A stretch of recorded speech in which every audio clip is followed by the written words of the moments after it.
ఇది పెసరట్టు. దీని పిండిలోనే నేను అల్లం పచ్చిమిర్చి పిండిలో వేసి పట్టేస్తాను, ఎందుకంటే పిల్లలు పంటికైతే పడితే తినరు, అందుకని చాలా ఘాటుగా చేస్తాను నేను. ఇది ఇప్పుడు జీలకర్ర, ఉల్లిపాయలు జీలకర్ర వేస్తాను.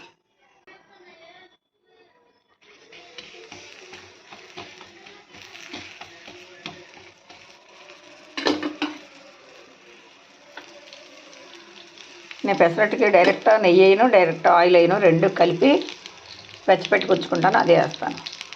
ఇంత ఉంటేనే కానీ బాగోదు, ఎక్కువ ఆయిల్ ఉండాలి, నెయ్యి ఆయిల్ కలిపిద్ది. మా ఇంట్లో టిఫిన్ పెసరట్టు అల్లం చట్నీ. మళ్ళీ తర్వాత ఇడ్లీ పిండితో కూడా నేను అట్లేసాను. ఇడ్లీ పిండితో అట్లు, ఎందుకంటే కొంతమంది అవి తింటారు, కొంతమంది ఇవి తింటారు కదా అని ఇది కూడా అల్లం పచ్చడి కూడా. టమాటా పచ్చడి అయిపోయింది ప్రొద్దుట.